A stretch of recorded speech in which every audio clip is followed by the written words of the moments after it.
other.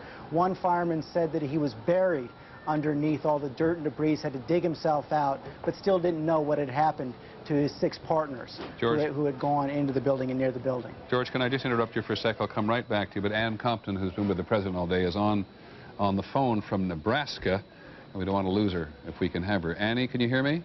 Yes, Peter, I can. What are you doing in Nebraska? Well, we didn't know where we were till we landed. President Bush is here at the home of the Strategic Command. This is the area, this is the base where those big doomsday aircraft are kept. And he has disappeared down the rabbit hole, Peter, down through a red brick small building. He and what skeleton staff are with him down into an underground bunker where Ari Fleischer tells me the president is going to chair a National Security Council meeting by teleconference.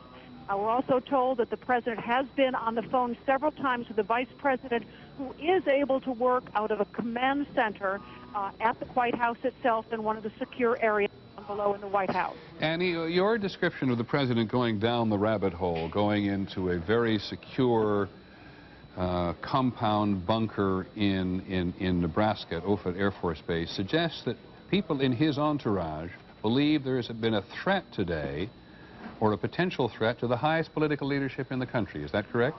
Well, and I asked exactly that question. They say there was no hint of any warning of the attacks that came on the East Coast today. But as you know, they always take the precaution, especially once the Pentagon was hit, that the president might be a target as well. And that is why he has come to as secure a place as he could, where he is trying to marshal the forces. He's also talking to some of the civilian leaders on the ground, including Mayor Giuliani and Governor Pataki. But we were told there was no direct threat to him and no advance warning, and that in itself, Peter, is distressing to the very small number of staff of the president here at Offutt. So the procedures are in place, and they do what they do, right? Well, you know, in 27 years of covering presidents and crises, we have never played the kind of hunted game that was played today, where we would take off in the plane and not know where we were going to land, and then once we landed in Louisiana, where we were literally told not to use cell phones so our location couldn't be pinpointed, to take off again and head to the center. It does feel like a cat-and-mouse game. Ari Fleischer, when I asked him if the president feels in jeopardy or hunted, he said the president understands that this is kind of the precaution that is necessary at a time like this, and that he's anxious to get back to Washington. And for example, when you phoned us just a moment ago, thank goodness you did you have to ask permission to do it? No, because it is hard to hide a great big airplane like Air Force One. And when we were coming in, I could tell we were over a flat area, a fairly urban area. And I guessed it was Nebraska, knowing that we hadn't been that far out of Louisiana. And indeed, as we came down over the field, I saw a TV satellite truck out on the highway. And sure enough, on our screens inside the plane, we watched ourselves land. The local media was already here, figuring this is where the President of the United States and the Commander-in-Chief would land. Because it's part of the old Strategic Air Defense Command. Exactly right. It has the facilities, the secure facilities here, where the President can still be, as what Ari tells me is... I'm Del Walters, reporting live from the ABC 7 News studios, where we continue to cut in on every half hour to bring you up to date on the situation unfolding at the Pentagon. We now know a little bit more about the fire. ABC News is reporting that it is literally an inferno inside, and also the District of Columbia Fire Department, we understand, has now sent the equivalent of 3 alarms worth of personnel and equipment to help Arlington and Pentagon firefighters just deal with the fire after the plane crashed into it this morning. Joining Dale, I'm Kathleen Matthews, and we're also getting confirmation now that the plane that crashed into the Pentagon was actually the flight that took off from Dulles Airport earlier this morning. Now, it's been 5.5 hours since the plane crashed into the Pentagon. As you can see, a scene of tremendous building carnage there. Associated Press is now quoting anonymous law enforcement officials that say the plane that crashed into the Pentagon was American Airlines Flight 77. It had taken off from Dulles Airport and was bound for Los Angeles. That airline was carrying 58 people, 58 passengers, 4 flight attendants, and 2 pilots. ABC 7 News reporter Daryl Carver is live at the Pentagon right now and brings us up to date on everything that's been going on there this morning. Daryl? Kathleen, want to set the scene for you for just a little bit. If we can take a look at the Pentagon right now, the fire here is still burning at this hour. We have been told that members of the Fairfax County Urban Rescue Team, that elite rescue team, is awaiting entry, but however, they are still waiting for the fire to be put out. We've been told it is a scene of tremendous carnage inside of there. Most of the damage at this point, from what we understand, is in the E-ring, or the outer ring of the Pentagon. As you can see, there are still fire crews being rushed in there. There are still emergency workers all throughout this scene. We're still trying to get a few more details on what the situation is at this point inside. And when we get those details, we will pass them on to you. For now, reporting live from the Pentagon, Daryl Carver, ABC 7 News. Back to you. Daryl, thank you very much. We want to update you on the injuries and also some more information with regards to the Pentagon plane crash. We now understand that it did not hit a portion of the Pentagon that may have been under construction, and indeed there were people. It was heavily occupied at the time. Now let's take a look at some of the injuries reports that we are receiving. Virginia Hospital Center is reporting at this hour that they have received 30 injured parties. Washington Hospital Center says that they have received 5 people in critical condition. George Washington Hospital says that they have received 2 people, both of whom are in the emergency room. And Alexandria Inova Hospital, this is information that we just received, says it is treating 11 people. 9 people all told, or 9 people are in fair condition. 1 is in critical condition, and 1 person is in good condition. We will continue to cut into ABC News to bring you the very latest on the local situation. We'll be back again at 4 o'clock. Meanwhile, we join ABC News in progress. Some small indications that the broader evacuation of the senior staff of the White House that is always planned for in emergencies, as you hinted at, from a relic from the Cold War days, has also gone into effect. I spoke with the spouse of the senior White House. George, I apologize. I'm only interrupting you because you're so... Okay, you don't have those sirens behind you. Go ahead. The sirens behind me, sorry. I spoke earlier, just a little while ago, to the spouse of a senior White House official who received a call simply from the Secret Service saying, your spouse is safe, is in a secure location right now. I remember from my early days, Peter, in the White House, several senior White House staff are given cards and have evacuation plans for places to go in cases of national emergency. And as I said, there does seem to be some indication that that may have been put into effect. I would just add one more note. Ann was talking about the possibility of the president doing now a teleconference with his senior national security officials. There are facilities in the White House, not the normal situation room, which everyone has seen in the past, has seen pictures of, but there is a second situation room behind the primary situation room, which has video conferencing capabilities. The director of the Pentagon, the defense chief, can speak from the National Military Command Center at the Pentagon. The Secretary of State can speak from the State Department, the president from wherever he is. And they'll have this capability to video conference throughout this crisis. In my time at the White House, it was used in the aftermath of the Oklahoma City bombing, in the aftermath of the TWA Flight 800 bombing, and that would be the way they would stay in contact through the afternoon. Just a couple of short questions. Given where the president has gone from Florida to Louisiana to Nebraska, and given that we hear from the political staff that they'd like him to come back to Washington, does the president have any say at the moment, basically, if the Secret Service says go left or go right or go here or go there? Well, the president has the ability to overrule them if he wants, but I think in this situation, Peter, he would follow their directions, obviously pushing them to try to get back as soon as he could, if that was really what his political advisors wanted. But he would take their direction on this one. Sometimes you can fight the Secret Service on, how long you're going to spend in a rope line. I don't think you'd do it on this. Okie dokie. And the other question is, in terms of Dick Cheney, the vice president, is in the White House now. Just from a purely operational point of view, if you were trying to run things at the moment, would you like to be in the White House or in a bunker in Nebraska? Or would it make any difference? Well, it doesn't. I think right now, Peter, it doesn't make any difference. Air Force One and this bunker in Nebraska has complete communications all across the board. And as I said, my guess is that Vice President Cheney is in that second situation room. A camera is trained on him. He can see the president can see him. They can see Secretary Rumsfeld, Secretary of State Powell. It's as if they're meeting in one room. Now tell me, let's return to the immediate business at hand. Every time I check in with you, or we check in with you, I hear sirens virtually right underneath you. What's going on right underneath you?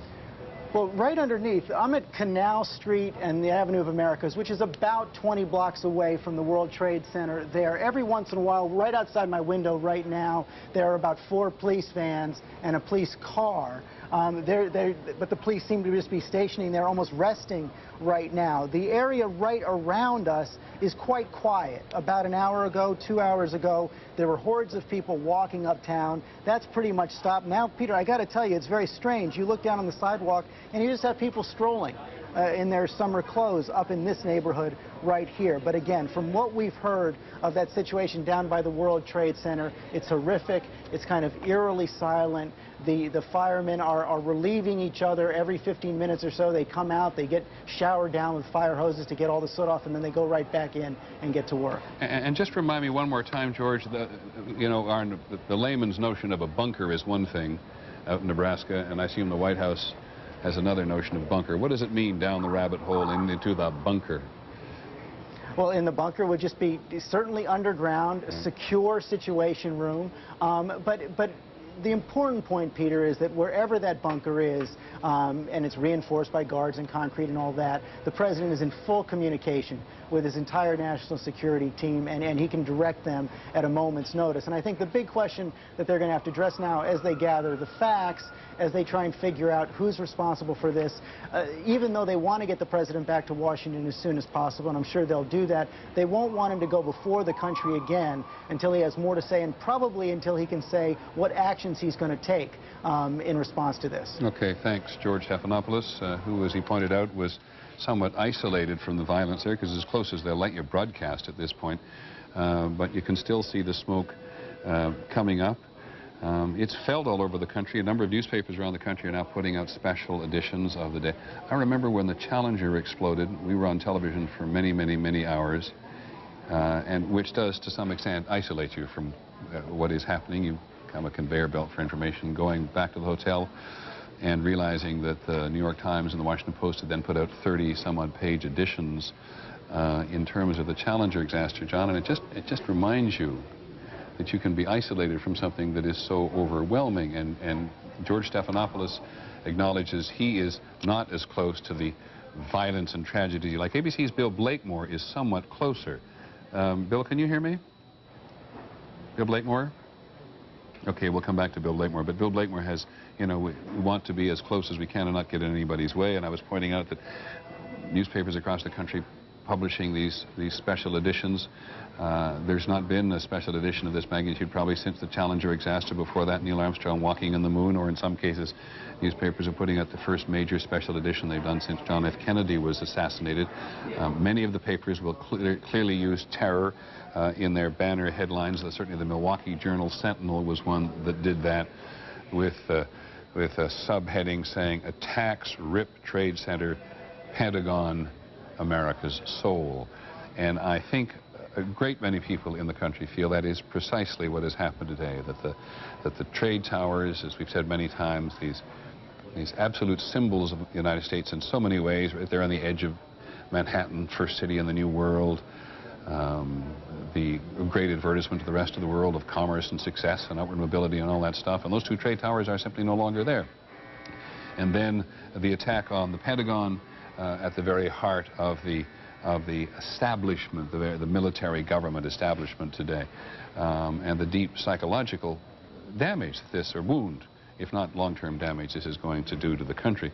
And then we learned just a short while ago that United Airlines jet that was carrying 45 people, which crashed near Johnstown in Pennsylvania today, was, at least according to one congressman, James Moran, Democrat from Virginia, who had a Marine Corps briefing in Washington. He believes that that aircraft was originally intending by its hijackers to go to Camp David, the presidential retreat in the mountains of Maryland, and the crash site actually turns out to be about 85 miles northwest of Camp David.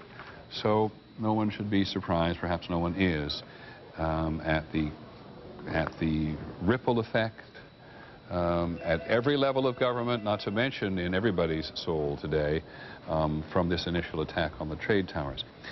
One of our reporters, Ellen Davis, reports, by the way, from the American Red Cross in New York City. They've actually had so many volunteers for blood that about 1,200 people showed up at the blood donation center in New York City, and they actually have enough blood for now, except for people with type O and Rh negative blood, because they have a shortage of those. But in terms of all other types of blood, they seem to be in pretty good shape. John Miller, what are you finding on the telephone? Basically, still that they are just beginning to try and mount a rescue operation in the Trade Center, that they are still trying to assess how many people are trapped inside, that they're still trying to collate the number of people that they removed to so many different hospitals in 2 states. And now, because our burn centers here in New York, of which there are only 3, have been overwhelmed even in Canada. So they're really just beginning what's going to be an operation that's going to take not days, but weeks, more likely months. Let's go. Thank you, John. Let's go to ABC's Bill Blakemore, who I said is in Lower Manhattan and closer even than George Stephanopoulos was able to get. Bill, do you hear me? I do, Peter. Go ahead. There's an enormous search and rescue operation being mounted here for what's clearly going to be many days of grim work. We're just north of the wreckage, and the smoke still coming out on the West Side Highway, right next to the Hudson River. Hundreds of firemen are reassembling and restaging here after their first partial defeat this morning, and they know that many of their colleagues are missing with the civilians in the wreckage. I've talked to several of them who were in one of the towers when the other one was collapsing, who barely got out. They're not quite sure how and can't even begin to talk about it. Tables have been set up in the street here by some of the officers who are helping them figure out who's going to go in when they can. There's a triage center that's been set up in the Manhattan Community College where bodies and people and survivors are going to be brought as they begin to figure out how badly they're injured. And we can tell, because they still can't go in, they're still milling around in the hot sun here, that it's going to take a long time before they can even begin to assess how many people there are who need their help in search and rescue, which is going to go on for some time. The streets just behind us are quite different. There's almost an eerie war scene type of feeling, because much of this part of the West Village has emptied out. On this very clear, hot day, there are occasionally jet fighters circling overhead, so there's even just a touch of the feeling of covering a war. But for the most part, everybody is still looking at this enormous wreckage and just beginning to absorb what it is, and these firemen are eager and ready to get in there as they begin to gather themselves and dust themselves off from their first foray in this morning. Bill, this is an excellent report. I just have this one question, and it may just simply be my own inability to grasp it visually. Are they actually getting into either of the former towers of the Trade Center, or are they still working on the outside perimeter? I cannot tell you the exact answer to that. Many of them are still waiting on the outside of the perimeter to figure out how to get into the general area. When the North Tower collapsed, parts of the top of it fell over all the way over here to the river. And so they're still trying to sort out through the smoke just exactly where they can get into. They are not letting the media get anywhere near the actual base of the 2 towers themselves. But there's just a general sense of these accumulating hundreds of firemen, that they're ready to go in. They're waiting to find where an opening will be. Okay, thanks very much, Bill Blakemore. ABC's Don Daler did manage to get, I think, pretty close to the building at one point earlier today. Don, are you there?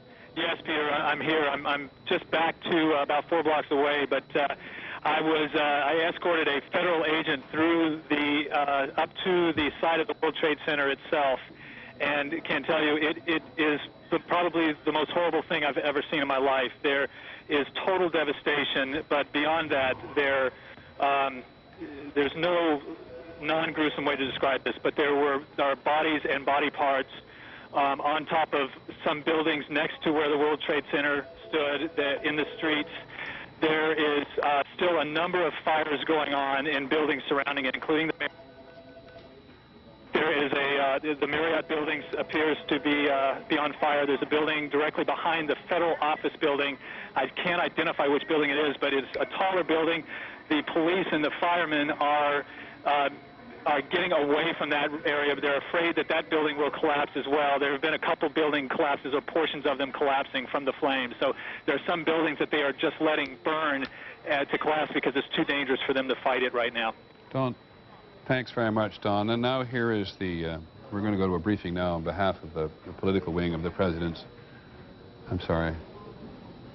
Just have a very brief statement, and I want Chief Jester to talk about the search and rescue efforts underway. No surprise, we have very, very few details. We'll tell you what we can at this stage, but we have very few details. This is a terrible day. It is a tragic day for America. Our thoughts and prayers are with the injured and their families and the casualties. We're taking every appropriate step and precaution to prevent further attacks. We're making every effort to take care of the injured still in the building, and we're taking every appropriate measure to determine who is responsible. The Secretary of Defense... And at President Bush's direction, we are implementing it. We began to implement it immediately after the first attack in New York this morning. We contacted American forces and embassies throughout the world and placed them on high alert. The United States Secret Service immediately secured the President, the Vice President, and the Speaker of the House, and they are all safe. They have also secured members of the National Security Team, the President's Cabinet, and senior staff. As you know, President Bush was in Sarasota, Florida, when the first attack occurred this morning. Air Force One has now landed at Offutt Air Force Base in Omaha, Nebraska, and the President is in a secure location. He is in continuous communication with the Vice President and key members of his Cabinet and National Security Team. Vice President Cheney and our National Security Advisor, Condoleezza Rice, are in a secure facility at the White House. I have just come from there. The Secretary of Transportation and other members of our White House senior staff are gathered at a command center there, and we are coordinating with other branches of our federal government. The Secretary of Defense remains at the Pentagon, and the Secretary of State is en route back to Washington from his trip to South America. President Bush is conducting a meeting of the National Security Council as we speak. They are meeting President Bush from his location and other members from different locations in Washington and other locations. As many of you have been reporting, the Federal Aviation Administration ordered all airports closed, and all planes which were in the air were directed to land at the nearest airport. International flights were diverted to alternate locations outside of the United States. Transportation Secretary Mineta has directed the Federal Aviation Administration to suspend operations until at least noon tomorrow. So no airline flights will operate until at least then, and until the FAA announces that operations will be resumed. Secretary Mineta has also issued orders controlling the movement of all vessels in United States navigable waters. The Federal Emergency Management Agency has activated 8 urban search and rescue task forces in New York, and 4 of these highly trained teams are at work here in Washington at the Pentagon. Every federal agency has implemented continuity of operations plans to make sure the government continues to function effectively. While the markets closed today because of the situation in Manhattan, the United States financial system has continued to operate. Banks have been open all day. The Federal Reserve has operated regularly and continuously. The Department of Health and Human Services has mobilized medical personnel and supplies to provide help to local authorities who are working so diligently to respond and try to help the victims of these terrible attacks. President Bush has committed the full resources of our intelligence and law enforcement communities to identify and bring to swift justice those responsible for these despicable attacks. The Department of Justice is setting up a hotline for families who fear that their relatives may have been victims of one of these attacks, and we will be announcing that telephone number shortly.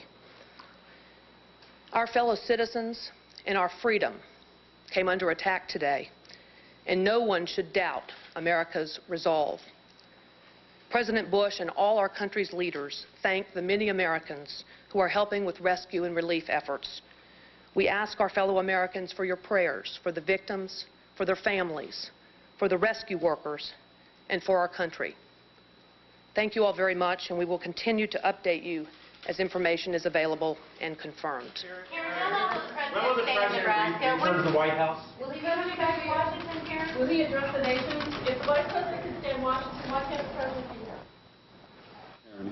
Karen Hughes, the President. I must say, John Miller, that there's not an enormous amount of news in there if we've been following this event all day. No, even the White House seems to be having difficulty gleaning the facts which officials in New York City just don't seem to know.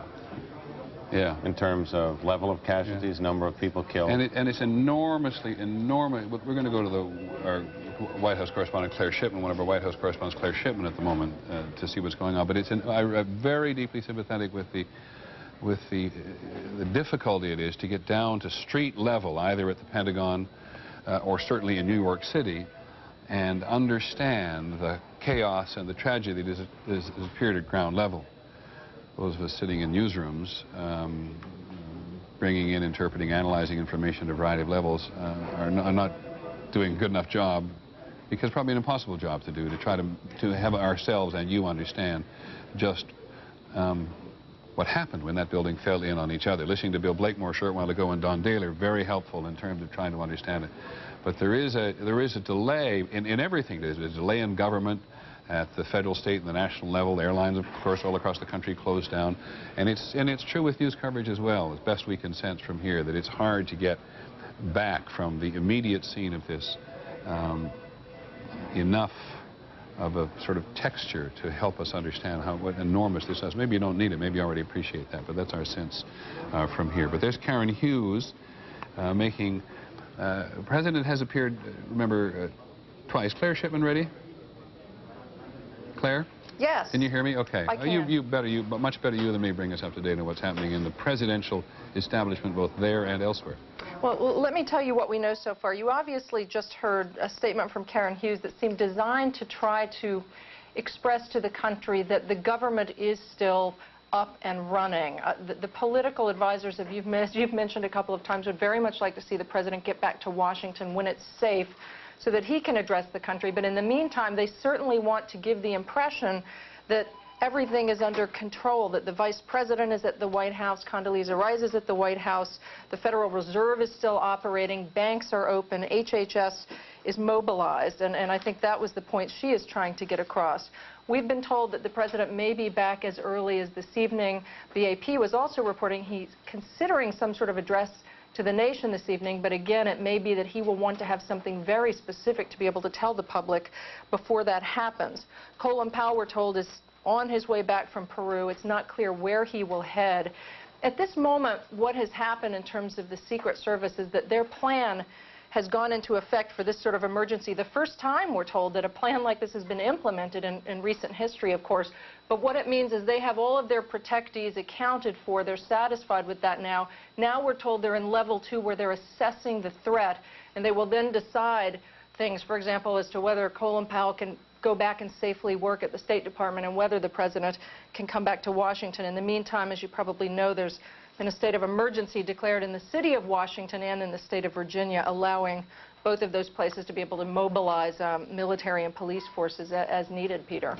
Thanks very much, Claire Shipman from Washington. It is very difficult to keep your hands on the political establishment today, in part because we rely on government so often in cases like this to tell us what is going on in their various departments, and it has been very difficult today to get, for example, the Federal Emergency Management Administration got involved in this today. But it's hard because of the communications problems all across the country to have a real appreciation of what they are participating. The most direct communication we've had has been with New York City on the ground. That is, other than in terms of the president's movements from Florida to Louisiana and now on to Nebraska, where he is going to stay for the indefinite future, though political staff keep saying he'd really like to come back to Washington. There is something interesting in the laundry list of things that Karen Hughes, counselor to the president, said in the briefing we just looked at, which is, one is that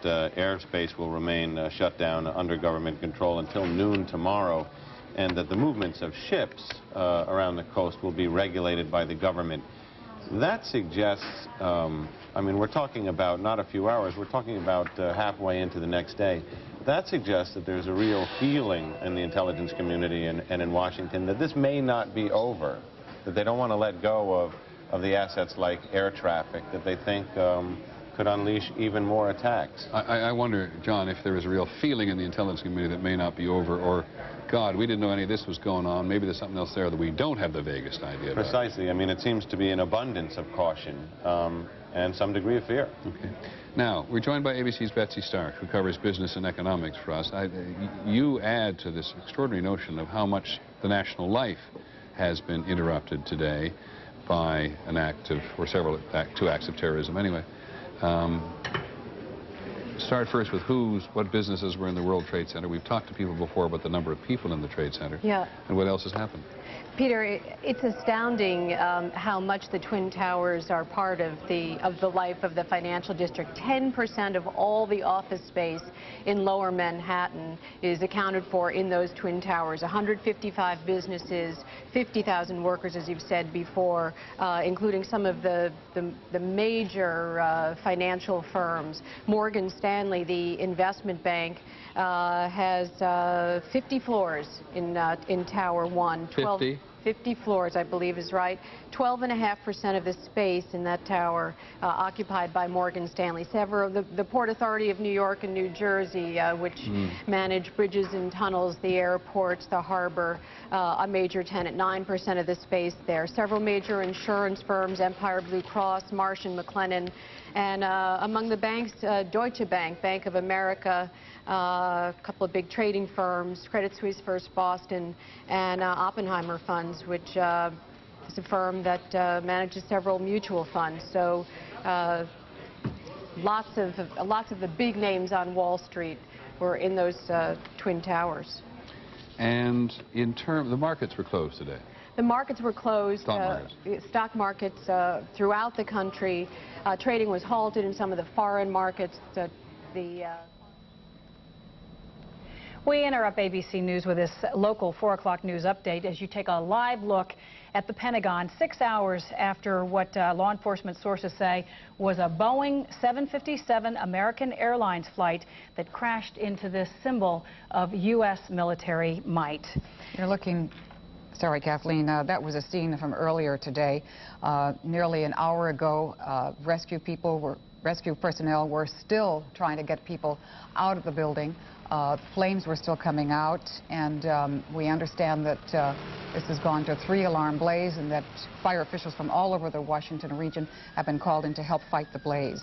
There are people still inside, and rescue attempts are still being made to get some of those people out.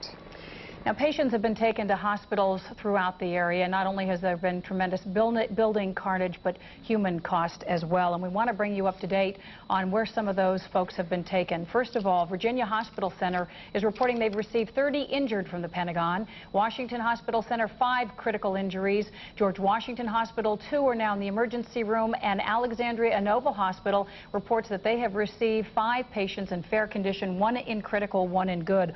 And again, as Maureen said, these numbers continue to mount as the afternoon progresses. We also have some more information from Paris Glendenning in Maryland. The governor says that the head of the state police in Maryland got a list of 11 sites across the country that were apparent targets of these terrorism attacks. 2 of those sites were in Maryland, the Baltimore World Trade Center and the state capitol in Annapolis. Of course, those sites have not been hit, but we're just sharing that information with you. Also, Congressman James Moran in Virginia says he received information today that that plane that crashed in Pennsylvania, here's some video of that site, may have been headed for the presidential retreat at Camp David. Apparently, Mr. Moran says that apparently this hijacked plane went down in western Pennsylvania. It was meant to crash at Camp David, which of course is the presidential retreat. You know, to understand the magnitude of this, you have to imagine something like the Oklahoma City bombing, where you had a major federal building such as the Pentagon combined with a 757 airplane crash. That conveys the magnitude of what we're confronting here in the nation's capital. We'll continue to break in at about 4:30. We'll be back with more news, and meanwhile we want to join ABC News in progress. Casualties were like and he said, more than anyone can bear, more than anyone can bear. And I think that's the clear casualty, the dead and the wounded people that we're going to have today. But as Betsy has just made clear in terms of business and in human beings, including, I had no idea that Morgan Stanley had 50 stories of the World Trade Center.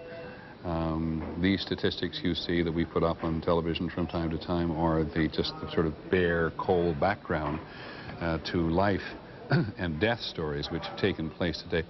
But the impact of this has gone so far beyond New York City. And just as you look at, that's a live shot of New York City now, a live picture of what's happening down inside that dreadful little rectangle of violence which is hidden behind the glamour and success stories of the buildings to the right and to the left. The Federal Aviation Administration, as you know, has shut all airports nationwide. The Greyhound bus service canceled all of its, or the Greyhound bus company canceled all of its services in the Northeast.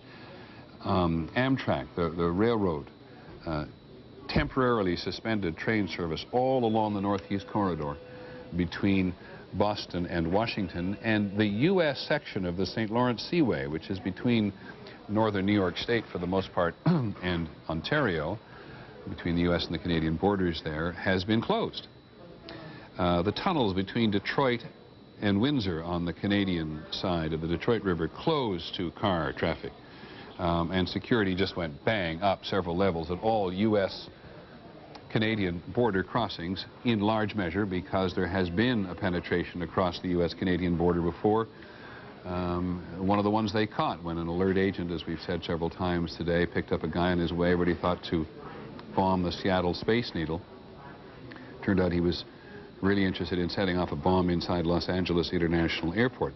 The space shuttle operations were halted today. 12,000 employees of the Kennedy Space Center in Florida were actually sent home.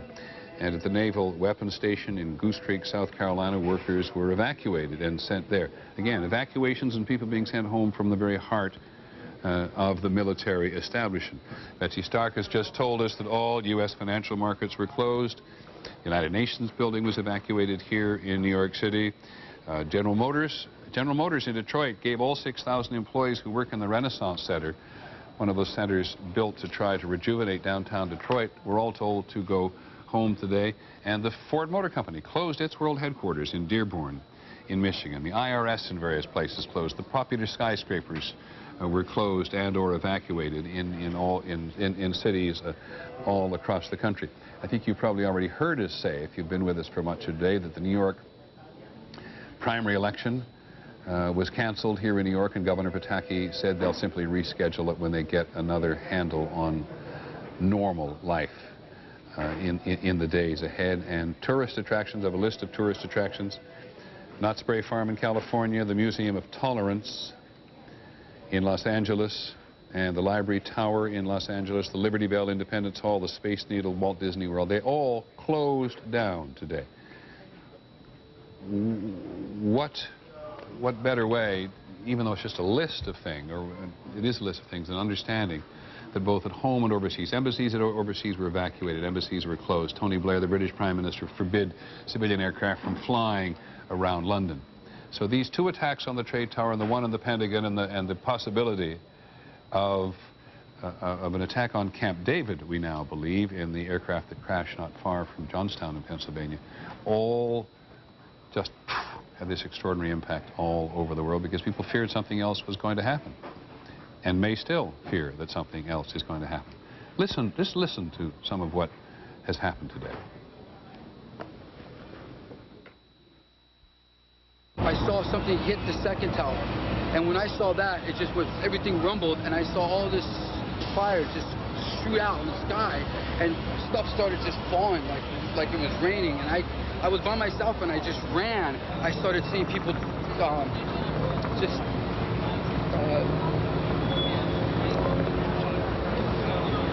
started jumping out of the windows, like the 96th floor. They just started, one at a time, from different parts of the building. I just started seeing people just drop and drop and drop.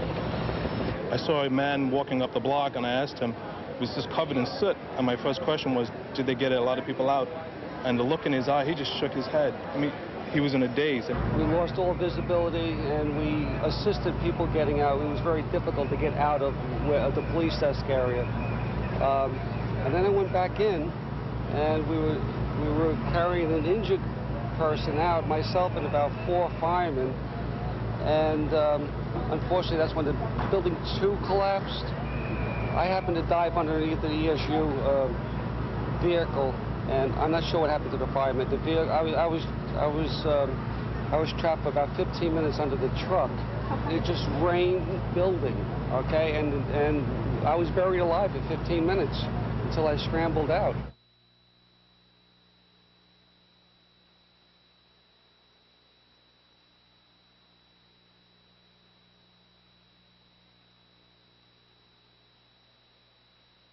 Guys, we're just putting a microphone on a young man who's joined me here in our newsroom in New York, named Kevin Soutevy, who is a young publisher. And take that visitor sign probably off your shirt as well. And I don't know much about you except that you're a publisher, and you have been shooting some video today which you have brought with you. Can you give me a sense of what it is? Well, when you see it, I mean, basically I was right there. I went there. Somebody called me up. I was in Brooklyn.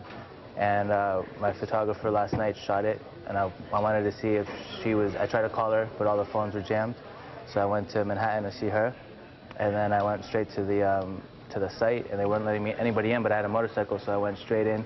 I kept going through all the levels of security, and I just went around, and then next thing I knew, I was like standing right there, like where everybody, the fire people, everybody just sitting there, like there's nothing they can do. You're talking about the trade tower, are you? Yeah. And somebody was photographing at the trade tower last night? Yeah, she shot probably the last photo ever shot of the Trade Center. Okay, let's have a look at what you have, and do you mind just taking us through it as we watch it on the air? How much video is there here, do you know?